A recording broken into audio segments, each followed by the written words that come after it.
Bueno, muy buenas noches, colegas, pediatras, médicos y personas asistentes. En el día de hoy vamos a presentar nuestra charla titulada Enfermedad de Gaucher. Enfermedad de Gaucher, ¿qué deben saber los pediatras?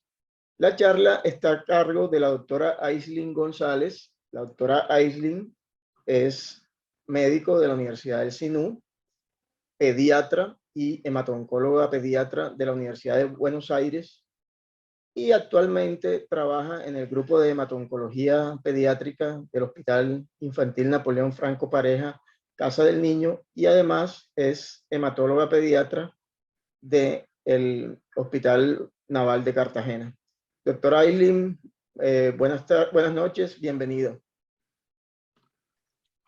Muy buenas noches a todos, un placer volver a compartir este espacio con todos ustedes.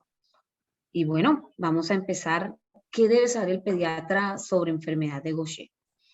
El orden a tratar, el día de hoy vamos a hablar de lo que es la historia de la enfermedad, qué son los lisosomas y para qué sirven, el mecanismo de producción de la enfermedad de Gaucher, la fisiopatología de la enfermedad de Gaucher, su clasificación y manifestaciones clínicas, el diagnóstico, el tratamiento, haremos unos breves casos clínicos y concluiremos nuestra charla.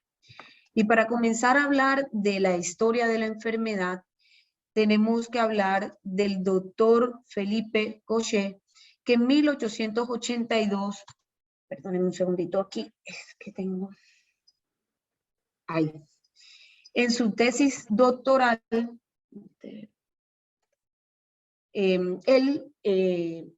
en la autopsia de una mujer de 32 años con esplenomegalia masiva, inexplicable desde su infancia y que después presentó sangrado, anemia y complicaciones infecciosas, en ese momento encontró en el vaso de esa paciente unas células que eran grandes y que en ese momento él las vio como que eran unas células epiteliales malignas. No es sino hasta 1905 donde Brill fue el que puso el nombre de la enfermedad cuando hizo el primer diagnóstico premortem de la enfermedad de Gaucher. Y no sería sino hasta 1965 cuando se hace la publicación del déficit de la enzima glucocerebrosidasa que cambiaría el hito de esta enfermedad y empezaría la industria a buscar qué ofrecerle a estos pacientes para cambiarle el pronóstico y para mejorar su calidad de vida. Y no es solo, sino hasta 1991, habían pasado más de 100 años, cuando se aprobó por Estados Unidos y la FDA la primera enzima que reemplazaría a la deficiencia enzimática propia de esta enfermedad y cambiaría el desarrollo que venían teniendo estos pacientes, que en realidad en los 100 años previos su único tratamiento era paliativo. Y la paliatividad consistía desde el requerimiento transfusional que presentaban estos pacientes hasta, por ejemplo, cuando las esplenomegalias eran tan masivas que comprimían el estómago y no permitían alimentar al paciente, pues hacían esplenectomías para que el paciente pudiera ser alimentado. Y con respecto a las manifestaciones óseas de la enfermedad, lo único que le daban eran analgésicos y tratamiento quirúrgico, pues cuando requerían por la cantidad de fracturas. Entonces la calidad de vida de estos pacientes era realmente lamentable. Y con el paso de los años, desde 1991, que fue cuando se aprobó la primera enzima que fue obtenida de células de placenta humana, yo me imagino que era muy difícil obtener el material de placenta humana para poder diseminar la enzima a todo el mundo, y aparece 4 años después la enzima recombinante que permite que estos pacientes puedan obtener el tratamiento a nivel mundial. Y fue esta primera enzima, fue la única terapia que estuvo alrededor de 20 años. En el 2010 entra una nueva enzima a brindarle opciones terapéuticas a estos pacientes, que es la velaglucerasa alfa, y en el 2012 entra la taliglucerasa alfa, y así estos pacientes tienen pues todas sus opciones terapéuticas disponibles. ¿Y por qué es importante saber qué son los lisosomas? Porque resulta que la enfermedad de Gaucher es la principal enfermedad de depósito lisosomal. Y la idea es que recuerden que los lisosomas no son más que unos organulos conformados por una membrana, una bicapa lipídica y que en su interior contienen hidrolasas ácidas. Estas hidrolasas pueden ser de todo tipo, desde proteasas, nucleasas, glucosidasas o lipasas, y lo que van a hacer es degradar el material intracelular de origen externo, como son las bacterias o los nutrientes, o de origen interno, como son las estructuras celulares dañadas de la propia célula, para mantenerla joven, o inclusive cuando ya esa célula se debe de fagocitar, hacen autofagia. Es decir, que el lisosoma se encarga de la digestión celular. ¿Y cuál es el mecanismo de producción de la enfermedad de Gaucher? Pues resulta que los glucoesfingolípidos se encuentran en la membrana de muchas células, tanto de los leucocitos como los eritrocitos. Y ellos son una macromolécula que debe ser hidrolizada para poder degradarse adecuadamente. Entonces, los glucocerebrósidos o la glucosilceramida, a través de su enzima, la glucocerebrosidasa glucocerebrosidasa ácida, en condiciones normales, lo que hace esta glucocerebrosidasa ácida es clivar al glucocerebrósido en una glucosa y en una ceramida para que él se metabolice adecuadamente. Cuando tenemos una enfermedad de Gaucher, tenemos una deficiencia enzimática de la glucocerebrosidasa ácida y por tal motivo, estos glucocerebrósidos no pueden ser hidrolizados y empiezan a acumularse en el citoplasma de los macrófagos y les dan este aspecto fibrilar al citoplasma como en papel de seda arrugado y los vuelven grandes por esa gran acumulación que hay dentro de ellos. Eso a nivel de la fisiopatología de la enfermedad, esto a nivel de los macrófagos, ese acúmulo de glucocerebrósidos es lo que se traduce en célula de Gaucher. ¿Y cuál es el problema de este acúmulo de glucocerebrósidos o de esfingolípidos en el citoplasma de los macrófagos? Pues que estos macrófagos se encuentran distribuidos en muchos sistemas de nuestro organismo. Es así como que cuando la célula de Gaucher se infiltra el vaso, hace que este vaso aumente de tamaño en cantidades exorbitantes. Estos pacientes tienen esplenomegalias masivas que cruzan hasta la fosa ilíaca derecha e inclusive cruzan la línea media. Y esa esplenomegalia masiva lo que hace es un efecto de hiperesplenismo y empieza a atrapar más glóbulos rojos y plaquetas y predispone a estos pacientes a más anemia y sangrado.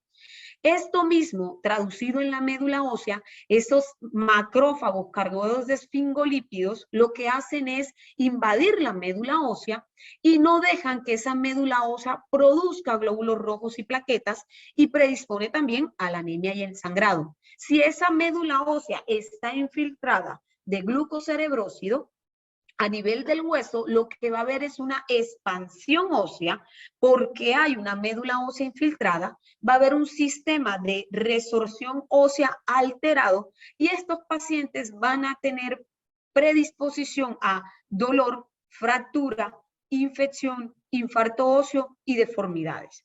Y cuando estos macrófagos infiltran las células de Cooper en el hígado, aumentan el tamaño del hígado, generan una hepatomegalia, posteriormente una fibrosis, posteriormente la cirrosis y el daño hepático.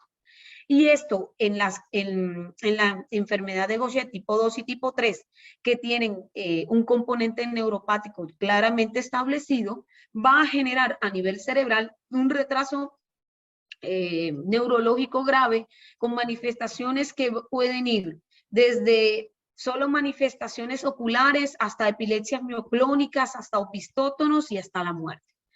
¿Y por qué es importante conocer de la enfermedad de Gaucher? Porque resulta que la enfermedad de Gaucher no es más que un defecto genético localizado en el cromosoma 1, en el brazo largo del cromosoma 1, para ser más específico, en la región 2.1. ¿Y qué hace este cromosoma 1? Pues codifica la síntesis de la enzima glucosidasa ácida. Y la enzima glucosidasa ácida lo que hace, como les expliqué anteriormente, es equilibrar ese glucocerebrósido en una glucosa y en una ceramida para que él se elimine adecuadamente. Tiene un mecanismo de herencia autosómico recesivo, es decir, que necesitamos 2 padres portadores para que podamos tener un enfermo. Y en todos los embarazos existe la probabilidad que el 50% de los hijos sean portadores, un 25% de los hijos sea enfermo y un 25% de los hijos sea sano. Por lo tanto, esto nos obliga a que una vez diagnostiquemos a estos pacientes con enfermedad de Gaucher, debemos ir a buscar en toda la familia los portadores que se presenten, pero también la probabilidad de niños enfermos. Y que quede claro que esta es una enfermedad pediátrica y que aún en este siglo se termina diagnosticando en la adultez, y es por eso la importancia de que nosotros aprendamos sobre ella para poder inferir en la calidad de vida de estos pacientes. Recuerden que la acumulación de glucocerebrósidos a nivel de la médula ósea, el vaso, el hígado, los pulmones y el cerebro, lo único que va a generar es un daño celular y una disfunción orgánica que puede ser desde muy leve hasta muy severa. Vamos. Un momentico, ahí está. Entonces, ¿cómo se clasifica la enfermedad de Gaucher? No crean que esa tabla es muy difícil, ya yo se las voy a ir explicando de a poquito. Pues clásicamente la enfermedad de Gaucher se clasificaba en 2. ¿A qué me refiero? La que tiene compromiso neuropático y la que no tiene compromiso neuropático. Y dentro de la que no tiene compromiso neuropático, era clasificada como una enfermedad de Gaucher tipo 1. Pero ¿qué pasó? Que actualmente sabemos que el 5% de estos pacientes a la mitad de la vida, es decir, entre los 40 y los 50 años, pueden presentar una enfermedad de Parkinson o una neuropatía periférica. Y que esa enfermedad de Parkinson que presentan estos pacientes con enfermedad de Gaucher tipo 1 es una enfermedad grave que no responde a ninguna de las terapéuticas actuales para la enfermedad y que tiene un deterioro neurológico progresivo muy rápido. Y la clasificación neuropática sería el Gaucher tipo 2 y el Gaucher tipo 3. Ahora voy a ir más lentecito porque esto es lo importante de esta charla.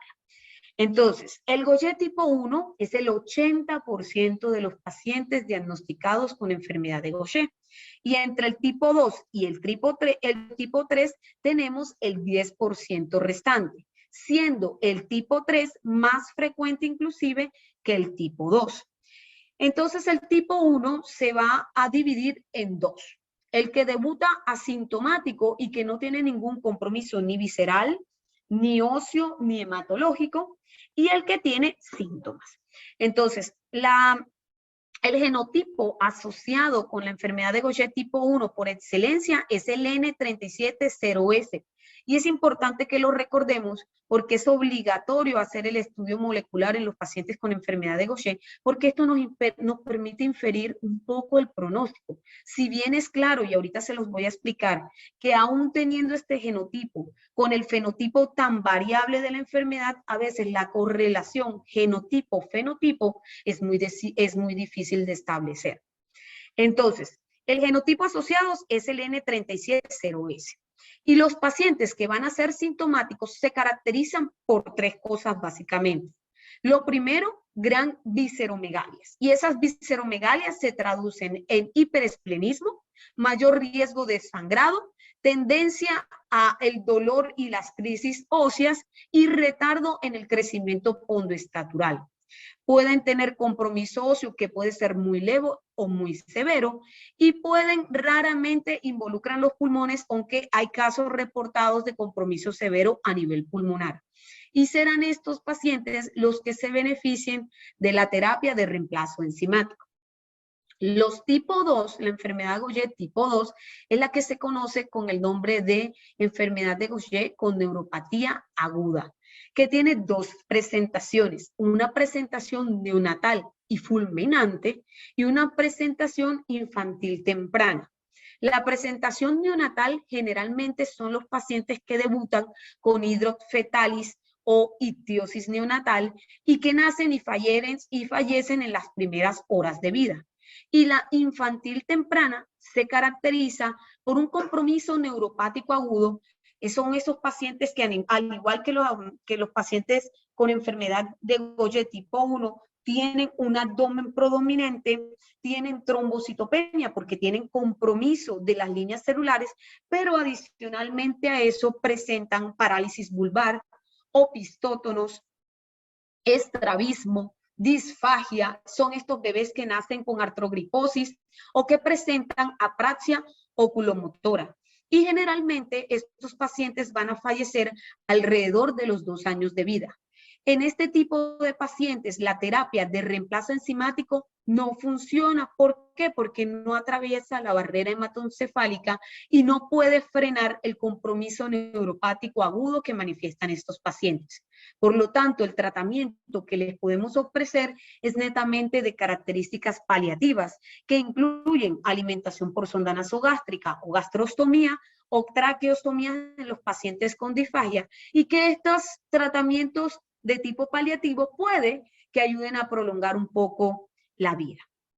Y en el Gaucher tipo 3 tenemos una subclasificación, el 3A, el 3B y el 3C. El más frecuente es el 3B y se diferencia del 3A y el 3C porque estos pacientes, al igual que los tipo 1, tienen una gran hepatoesplenomegalia y retardo en el crecimiento, pero tienen alteración de los movimientos oculares sacádicos. ¿Esto qué significa? Los movimientos oculares sacádicos son esos movimientos que necesita realizar cualquier persona para seguir los objetos y poder fijar la mirada. Estos pacientes tienen alterado estos movimientos y tienen un gran compromiso visceral que es muy, pero muy extenso. El compromiso óseo puede ser de moderado a severo y les puede salir lo que se conoce como una jiba en la parte esquelética y generalmente tienen una sobrevida alrededor de los 40 años. Se benefician de la terapia de reemplazo enzimático, sobre todo para revertir las viscerosmegalias, el compromiso hematológico, pero no infiere en el compromiso neuropático de estos pacientes. El 3C tiene una característica muy particular a diferencia del 3B y del 3A, y es que estos pacientes debutan con compromiso cardiológico y son esos pacientes que tienen calcificaciones de las válvulas cardíacas, en especial de la válvula aórtica, hidrocefalia y en raros casos opacidades corneales. Generalmente fallecen alrededor de los 20 años y se hace necesario en el curso de la enfermedad de reemplazo valvular. Y los 3A son aquellos pacientes que debutan con un gran compromiso visceral, pero que presentan epilepsia. Y la epilepsia tiene una característica, es que es una epilepsia mioclónica. Por lo tanto, y además de la epilepsia mioclónica, tienen una apraxia oculomotora asociada. Este compromiso neurológico puede comenzar siendo muy lentamente y tornarse progresivo hasta que deteriore francamente al paciente y mueran en la adolescencia.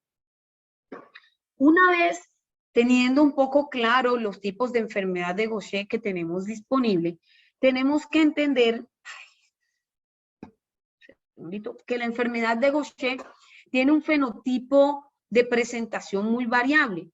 Tenemos los pacientes que pueden debutar asintomáticos y ser un tipo 1, o ser un tipo 1 y en la adultez tener una afectación neurológica como es el Parkinson, o ser un tipo 3 y debutar también con un hidrospetalis o un tipo 2 con movimientos epilépticos anormales. Y esta variabilidad en el fenotipo de presentación de la enfermedad es lo que hace tan difícil poder determinar la relación genotipo, o sea, bases moleculares de estos pacientes y presentación y pronóstico de ellos.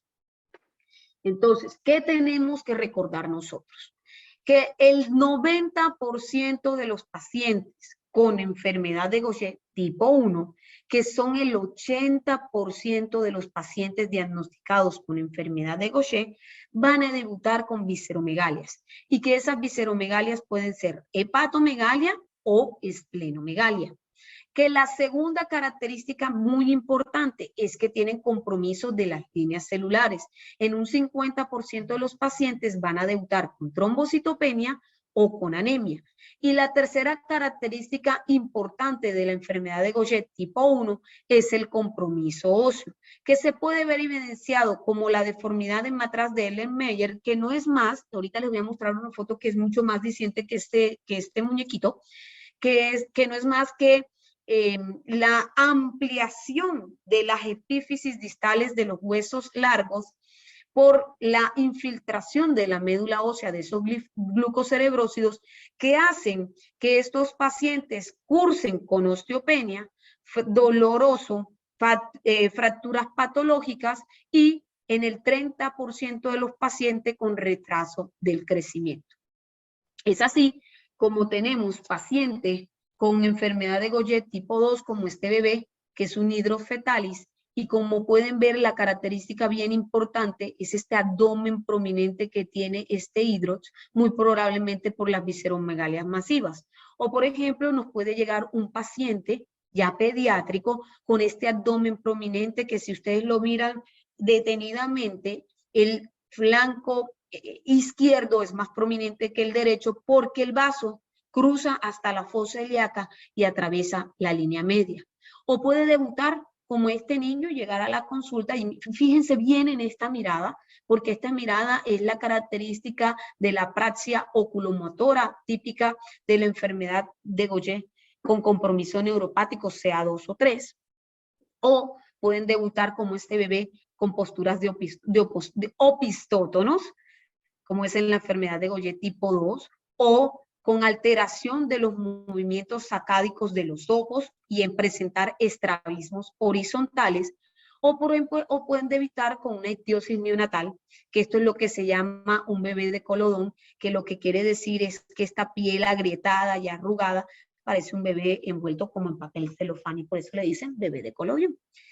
O tienen estas manifestaciones óseas que, como pueden ver aquí, hay una dilatación de las epífisis distales de los huesos largos, y esta es la imagen en matraz de Erlenmeyer, característica de la enfermedad de Gaucher. Una vez sospechamos que estamos ante un paciente de Gaucher, pues tenemos que diagnosticar a nuestro paciente. ¿Y cómo se diagnostica la enfermedad de Gaucher? Netamente se diagnostica realizando el dosaje enzimático. Y ese dosaje enzimático lo podemos realizar desde un cribado neonatal a nivel de las vellosidades coriónicas en la 10ª semana de gestación, o a nivel de tomando una muestra de líquido amniótico en la semana 16 de gestación, o podemos hacer dosaje enzimático en papel filtro, igual que el papel filtro que utilizamos para hacer el cribado neonatal normal de los bebés. Y una vez podamos confirmar que la enzima se encuentra disminuida, tendremos que confirmar ese resultado, ya sea en una muestra en leucocitos, que es una muestra de sangre periférica aislada, o en un cultivo de fibroblasto, que es una técnica un poco más difícil. Una vez se diagnostica que hay una deficiencia enzimática, tendremos que hacer el estudio molecular de la enfermedad, que se hace pues haciendo el panel molecular del gen GBA, que se localiza en el cromosoma 1. Pero enfermedad de Gaucher, como les acabo de mostrar, es una enfermedad multisistémica. Entonces estos pacientes deben ser evaluados sistemáticamente. Entonces necesitamos saber hasta dónde llega el compromiso de la enfermedad. Y estos pacientes necesitan tener un hemograma. ¿Por qué? Porque necesitamos saber el compromiso de las líneas celulares. Tenemos que tener un perfil fosfocálcico. Miren que ya les dije, cursan con osteopenia y osteoporosis precoz. Se les debe hacer pruebas de función hepática. Las células de Kupffer están llenas de macrófagos llenos de sfingolípidos, lo que hace que podamos tener una fibrosis hepática y una falla hepática secundaria. Tenemos que hacer un proteinograma. ¿Y por qué proteinograma? Porque enfermedad de Gaucher se asocia con gammaplatías, con hipergammaglobulinemia, que va desde un 21 a un 90% de los casos, o con gammapatía monoclonal, que se da entre el 1% al 35% de los casos, y estos pacientes pueden en la adultez presentar mieloma múltiple o leucemia mieloide aguda. Y adicionalmente a eso, nosotros debemos hacer un dosaje de ferritina. ¿Y por qué la ferritina? Porque la ferritina es un marcador que expresa inflamación. Y en la enfermedad de Gaucher hay una cascada proinflamatoria característica por la secreción de interleuquina 1, 6, 8, 10 y factor de necrosis tumoral alfa. Entonces, en la enfermedad de Gaucher, la ferritina se va a encontrar aumentada. Como estos pacientes debutan con visceromegalias, tenemos que hacer la medición de esas visceromegalias, y esa medición se hace a través de una resonancia magnética. Ojalá siempre pudiéramos hacerlo así. En su defecto, por una TAC especial para medir volumen esplénico o hepático. Tenemos que vigilar el compromiso óseo, y el compromiso óseo lo hacemos haciendo una resonancia de todo el esqueleto, porque tenemos que ver cómo está la médula ósea de esos huesos. Hay que hacerles densitometría ósea, que para pediatría tenemos que usar un software especial para pediatría, que lamentablemente la limitante es que no se encuentra en todas las instituciones ni en todos los departamentos. Pero en su defecto, si no tenemos para hacer densitometría ósea, pues podremos hacer radiografías en donde podremos observar la típica imagen que le mostré en Matraz de Ellenmeyer. Tenemos que hacer pruebas de funcionamiento pulmonar, una espirometría en los niños mayores de 5 años y un ecocardiograma que nos permita evaluar la presencia de hipertensión pulmonar o de calcificación de las válvulas que van a necesitar o no un reemplazo valvular. Y una vez hayamos estadificado a nuestro paciente, pues necesitamos saber cómo seguir. Y existen biomarcadores de la enfermedad. Uno de los biomarcadores más utilizados en el mundo fue la quitotriosidasa. Y la quitotriosidasa lo que es un análogo, de las quitinasas de los invertebrados y las células vegetales. Es decir, que es un marcador de inflamación crónica y de sobreexpresión macrofágica, que es lo que se presenta en esta enfermedad. ¿Cuál es la limitante de este marcador? Que obviamente, como él evalúa inflamación crónica, no es específico de Gaucher. Entonces, en infecciones como tuberculosis, sarcoidosis, hasta en un lupus eritematoso sistémico, se puede ver aumentado. ¿Qué es lo que uno tiene que saber de la quitotriosidasa? Que en enfermedad de Gaucher, los pacientes pueden tenerla aumentada 100 a 1000 veces más que un paciente que no tiene la enfermedad. El CCL18 es una citoquina producida por las células de Gaucher que regula la respuesta proinflamatoria. Tampoco es un marcador específico de la enfermedad. En nuestro medio pocas veces lo utilizamos, y no lo utilizamos porque tenemos a la disposición de nosotros la liso-GB1. Y la liso-GB1 no es más que la glucosilesfingosina, que es la forma de acetilada de la glucosilceramida, es decir, del glucocerebrósido, y que por lo tanto también necesita ser degradada por la glucocerebrosidasa ácida para convertirla en una glucosa y en una ceramida, y que puedan ser eliminadas adecuadamente. Es absolutamente más sensible y específica de enfermedad de Gaucher que los otros dos marcadores disponibles. Una vez diagnosticamos a nuestro paciente, estadificamos a nuestro paciente, pues, ¿qué me quedó de toda esta charla? Y ahora, ¿cómo sospecho yo un paciente con enfermedad de Gaucher? Para eso les traigo esta revisión que fue publicada en el blog Cáncer Pediátrico del 2014 y lo que se hizo fue que el grupo de revisión intentó realizar un algoritmo que nos permitiera a todos poder sospechar los pacientes con enfermedad de Gaucher en la edad pediátrica. Y este algoritmo se realizó con la información suministrada por el Registro Internacional de Pacientes con Enfermedad de Gaucher. Entonces, tenemos un paciente inicial con una esplenomegalia y una hepatomegalia. Y si este paciente, además, tiene trombocitopenia y anemia, lo que nosotros tenemos que hacer para pensar en enfermedad de Gaucher es buscar que este paciente tenga algo más que nos indique enfermedad de Gaucher. Entonces, haremos una radiografía de huesos largos buscando la deformidad de Ellen-Meyer, o le haremos un examen oftalmológico buscando la apraxia oculomotora o el estrabismo horizontal. Miraremos si nuestro paciente tiene retardo en la curva de crecimiento o si los niveles de ferritina están elevados. Si nuestro paciente tiene esplenomegalia o hepatomegalia, anemia o trombocitopenia, y cumple uno de estos criterios, la indicación es hacer dosaje enzimático y verificar si está disminuida la enzima, estaremos ante un paciente con enfermedad de Gaucher. Por el contrario, si tenemos un paciente que tiene una hepatoesplenomegalia, que además tiene una trombocitopenia y una anemia, pero que le hicimos los estudios adicionales y no tiene criterios para enfermedad de Gaucher, lo que está indicado realizar en estos pacientes es un aspirado de médula ósea con el objetivo de descartar enfermedades linfoproliferativas asociadas o otras enfermedades infecciosas o metabólicas que estén frenando la producción medular diferentes a Gaucher. O por el contrario, si tenemos un paciente que tiene esplenomegalia y hepatomegalia, pero no tiene compromiso celular, lo que tenemos que buscar siempre es cuál es la causa de esa esplenomegalia. ¿Será infecciosa?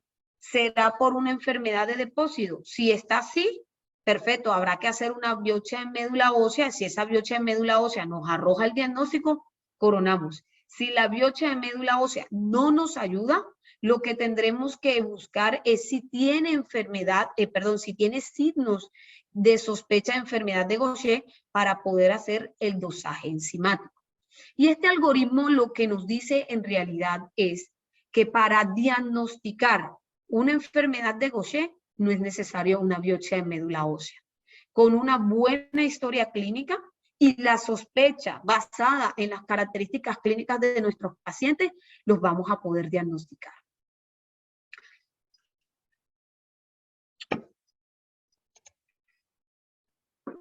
En Argentina se creó el estudio Big One. El estudio Big One lo que buscó fue encontrar los pacientes que tuviesen enfermedad de Gaucher a través de las manifestaciones óseas de la enfermedad. Y esto sacado de que el 30% o el 40% de los pacientes con enfermedad de Gaucher van a debutar con una enfermedad ósea aislada. Y de este algoritmo nos vamos a quedar con la edad que nos compete, que es la edad pediátrica. Y ellos dicen, en todo paciente menor de 18 años de edad que tenga una historia clínica, puede estar asintomático, pero que presente osteomielitis recurrentes asépticas, es decir, llega el paciente con dolor óseo, se interviene quirúrgicamente y no se aísla germen y esto se vuelve repetitivo, tenemos que pensar en enfermedad de Gaucher. En los pacientes que tienen necrosis avascular, en el que se le haya descartado que la causa de la necrosis avascular sea por corticoide, anemia de células falciformes, lupus eritematoso sistémico, diálisis, pancreatitis, el uso de radioterapia o el alcoholismo, debemos sospechar enfermedad de Gaucher. En todo paciente que tenga dolor óseo recurrente, y aquí me detengo, en todo paciente que nos consulte muchas veces porque tiene dolores y creamos que es un dolor de crecimiento y el paciente vuelve y regresa, sigue con el dolor y doctor, le sigue doliendo, Pues chicos, no es un dolor de crecimiento. Lo que tenemos que sospechar es otra enfermedad. Quiero que les quede, sospechen enfermedad de Gaucher. Aquellos pacientes que tienen fracturas patológicas de causa desconocida, que por supuesto no sean secundarias ni a traumas, ni a artrosis, ni a artritis reumatoidea, debemos pensar en enfermedad de Gaucher. Entonces, si tenemos un paciente con cualquiera de estos síntomas, la invitación el día de hoy es que le hagamos el dosaje enzimático en un papel filtro. Eso lo podemos hacer rápidamente. Todos los laboratorios tienen a nuestra disposición las herramientas, son completamente gratuitos para todo el mundo. Y si confirmamos que la enzima está baja, hacemos la confirmatoria en leucocitos y estaremos ante un paciente con enfermedad de Gaucher. Este estudio se hizo en el lapso de un año, entre el 2014 y el 2015. Recolectaron 37 muestras y de esas 37 muestras diagnosticaron 2 pacientes pediátricos. Un niño de 4 años de edad que debutó en realidad múltiples consultas por dolores del crecimiento y lo que era una enfermedad de Gaucher, y una niña de 7 años de edad en el contexto de una osteomielitis recurrente. Era su segunda hospitalización por una osteomielitis acéntica. Por favor, sospechemos enfermedad de Gaucher.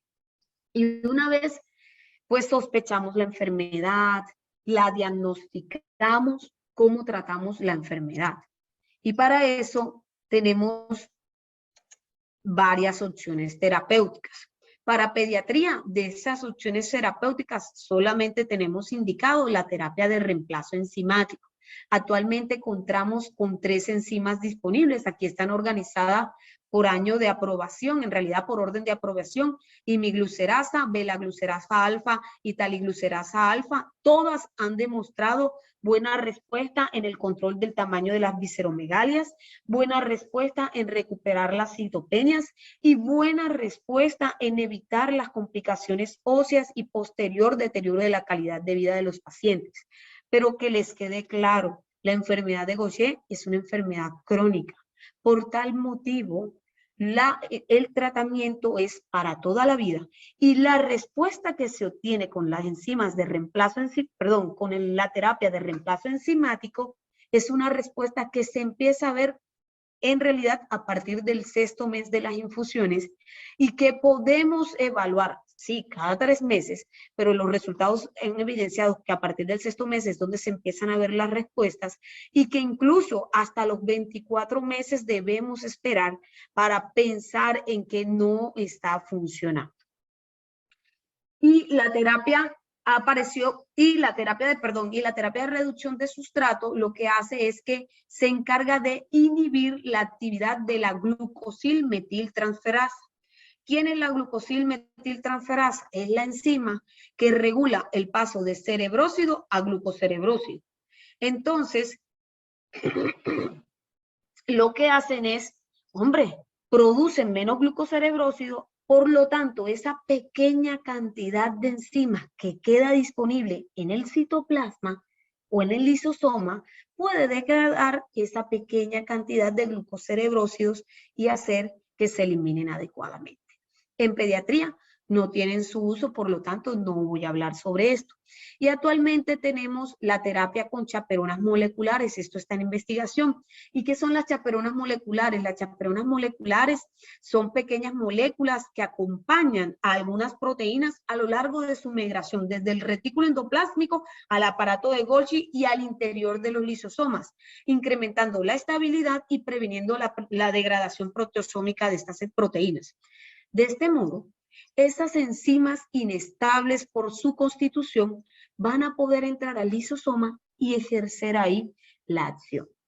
Dentro de estas terapias con chaperonas están utilizando el Abrozol, que hace 30 años que lo conocemos, y una molécula que es la isofagomina tártara. Y la terapia génica, que es la terapia que está actualmente en investigación y que ojalá en un futuro podamos tener acceso a ella. ¿Y qué queremos conseguir con el tratamiento en enfermedad de Gaucher? pues normalizar los niveles de hemoglobina, y no solo de hemoglobina, sino de la trombocitopenia y de todo el compromiso de las líneas celulares, de reducir las visceromegalias hasta el nivel en donde ya no haya síntomas para el paciente, prevenir la necesidad de una esplenectomía, prevenir el dolor óseo, las crisis óseas, las fracturas patológicas, las deformidades, la osteopenia, la osteoporosis, el retardo en el crecimiento y por lo tanto promover un crecimiento óptimo. Entonces, una vez realizada la evaluación inicial de nuestro paciente, debemos establecer metas terapéuticas apropiadas al paciente, determinar la dosis inicial que para pediatría de las 3 enzimas es 60 unidades por kilo, 2 veces al mes, cada 15 días en infusiones endovenosas. Hay que hacer un control regular. ¿Para qué? Para evidenciar el logro de todas las metas terapéuticas. Y si esas metas terapéuticas se consiguieron, lo que tendremos que evaluar es qué dosis de mantenimiento dar a estos pacientes. Y en pediatría no podemos instaurar dosis inferiores a 30 unidades por kilo de cualquiera de las enzimas. ¿Tienen alguna pregunta hasta aquí?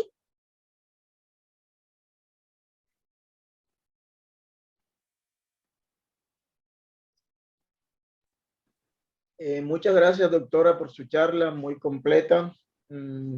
¿Alguno de los participantes tiene alguna charla, alguna pregunta para la doctora en el chat, en preguntas y respuestas?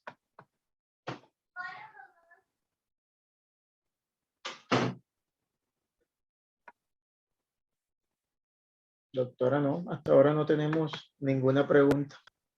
¿Qué tanta es la incidencia de la enfermedad, doctora, acá en Perfecto. Colombia? Perdón, se me olvidó contarles. La enfermedad de Gaucher en la población en general tiene una incidencia de 1 por cada 40.000 a 60.000 nacidos vivos, y adicionalmente en la población judíos askenazí la incidencia es de 1 en cada 800 nacidos vivos. Sí, tenemos algunos pacientes acá en Cartagena. Sí, en Casa del Niño actualmente tenemos 4 pacientes y un fallecido que fue un Gaucher tipo 2 infantil temprano, que en realidad debutó con una epilepsia mioclónica y opistótonos y que progresó muy rápidamente el deterioro neurológico. Y los otros 4 pacientes son enfermedad de Gaucher tipo 1, con un retraso en el diagnóstico en promedio de más o menos 7 a 8 años. Sí. Sí, de todas maneras, estas charlas precisamente nos sirven para estar un poquito más vigilantes de los signos y de los síntomas que pueden presentar los pacientes relacionados con esta enfermedad. Aquí hay es un comentario de la doctora Isabela Vanegas. Gracias por esta excelente charla. Todavía no termino, o sea, quería hacer una pausa porque para que, como ustedes saben que me gusta que fijemos el conocimiento, he traído para ustedes 2 casos clínicos bien diferentes. A ver qué piensan y qué opinan. Este paciente tiene 2 años y 3 meses de edad, consulta a la consulta externa de pediatría por dificultad para respirar. Ese es el motivo de consulta. Al examen físico, el pediatra le encuentra una hepatoesplenomegalia, miren, 3 cruces, masiva, llegaban hasta la fosa ilíaca ambas, con una pérdida pondoestatural, pesaba 9.2 kilos y medía 78 centímetros, el vaso medía 20 centímetros y el hígado 10 centímetros. Y le aporta un hemograma en donde encuentran una hemoglobina en 6.2, leucocitos en 3.200 y 50.000 plaquetas. Según el algoritmo de diagnósticos que le mostré, ¿qué deberían hacer con este paciente? El algoritmo diagnóstico nos dice que ante un paciente con una esplenomegalia y una hepatomegalia que tiene compromiso celular, lo que tenemos que hacer para pensar en enfermedad de Gaucher es buscar alguna otra cosa que nos que sea propia de la enfermedad. Por ejemplo, la presencia de compromiso óseo con la imagen en atrás del Meyer, el retardo en el crecimiento pondoestatural. ¿Qué otra cosa creen que deberíamos hacer? Hago la pregunta, ¿ustedes creen que a este paciente se le hace o no una médula ósea? Sí, Estoy muy de doctora, acuerdo con... sí, sí, definitivamente sí hay que hacerle la médula ósea porque igual tendríamos que mirar la presencia de alguna enfermedad, una leucemia o alguna linfoproliferativa en general. Yo quiero que entiendan que si bien estamos hablando de enfermedad de Gaucher, un paciente que llegue hacia la consulta externa tiene absolutamente indicado un aspirado de médula ósea, porque lo más grave será descartar un proceso linfoproliferativo, así que estoy muy de acuerdo con ustedes. Y a este paciente se le hizo el aspirado de médula ósea. Y en el, ya me salió aquí el asunto. En el aspirado de médula ósea podemos evidenciar estas células. Esas células son histiocitos con un citoplasma muy basófilo. ¿Qué piensan ustedes? ¿Son células de Gaucher? ¿Sí o no? Acuérdense, la célula de Gaucher es una célula grande como esta, con un núcleo excéntrico como esto, con un citoplasma fibrilar más laxo, más como papel arrugadito de seda. Sí, sí, doctora, sí. Sí son enfermedades. Bueno, quiero contarles que estas células no son células de Gaucher, son células pseudo-Gaucher. Y las células pseudo-Gaucher, espérenme que esto no me, el mouse no me, un segundito. Y las células pseudo-Gaucher generalmente se ven en los procesos linfoproliferativos. Sin embargo, cuando informamos esta médula, nosotros pensamos que sí eran células de Gaucher, le hicimos el dosaje enzimático al paciente y el dosaje enzimático dio 400 milimoles por hora por miligramos para un control de 353. Es decir, que la enzima estaba normal, que no era una enfermedad de Gaucher y era una leucemia mieloide aguda. Doctora, ¿y cuál es la característica que diferencia de esas células de Gaucher de las pseudo-Gaucher? El citoplasma, básicamente, que el citoplasma de la célula de Gaucher es más como si tuvieras un montón de hilo junto, así. Es el papel, ¿cómo se llama? El papel que usábamos todos para calcar, recuérdenme el nombre, que no me acuerdo ahora, es cómo se le dice cuando compramos ese papel, hombre. Bueno, papel de seda, pero nosotros acá coloquialmente le tenemos otro nombre, es ese papel que usamos para calcar los dibujos bien arrugado. El citoplasma es completamente diferente. No, ahorita se las muestro porque si no se me sale el segundo caso y pues no tiene gracia, no van a poder, se los muestro. Pero apenas terminemos el segundo caso, les muestro las verdaderas células de Gaucher para que les quede claro cómo son. ¿Vale? Y viene este segundo caso. Este es un caso completamente diferente. Esta es una niña que tiene 12 años de edad y 6 meses, que ingresa para estudio de dolor, para estudio de dolor e impotencia funcional de la extremidad inferior izquierda y pancitopenia moderada. Antes de continuar, en el chat la doctora Estefanía pregunta cómo podemos diferenciar estas células. Lamentablemente esto es morfología. Esto es mucho del subespecialista. Inclusive, vuelvo a repetir, cuando nosotros vimos estas células, yo pensé que eran células de Gaucher y no lo eran. Cuando hicimos el dosaje, nos dimos cuenta que podemos tener células pseudo-Gaucher y no solamente en leucemia mieloide aguda, las podemos tener en la talasemia, las podemos tener en otras enfermedades de depósito lisosomal como el Niemann-Pick y en las enfermedades linfoproliferativas. Aquí lo que tenemos que saber es, hombre, las viste, sí, genera la sospecha ante una enfermedad de Gaucher, pero el diagnóstico de la enfermedad de Gaucher no es con el aspirado de médula ósea, es con el dosaje enzimático. Y lo que quiero que les quede es que una vez generen la sospecha, lo que tienen que hacer antes de tratar al paciente es usar la enzima para poder estar seguros que están ante una enfermedad de Gaucher. Así, la sospecha sea muy grande. Bueno, este caso, volvemos. Niña de 12 años de edad y 6 meses que ingresa para estudio de dolor e impotencia funcional de la extremidad inferior izquierda y pancitopenia moderada. Como antecedente familiar, tiene un papá que tiene déficit del factor 5 de la coagulación y tiene un hermano de 16 años con retardo psicomotor y crisis epilépticas. Antecedentes personales desde los 9 años, 3 años previos, presenta dolores óseos en extremidades inferiores que limitan su actividad física, tiene una anemia microcítica no controlada y retardo pondoestructural. ¿Qué exámenes solicitarían para esta paciente? En general es un hemograma, un extendido de sangre periférica. Vale. Ah, perdón, no les conté. En el examen físico, lo único que se le encontraba era a nivel de la exploración de la cadera, una limitación para la abducción, aducción y flexión de esta. Un hemograma, radiografías. Bien. ¿Qué otra cosa creen que le pueden hacer?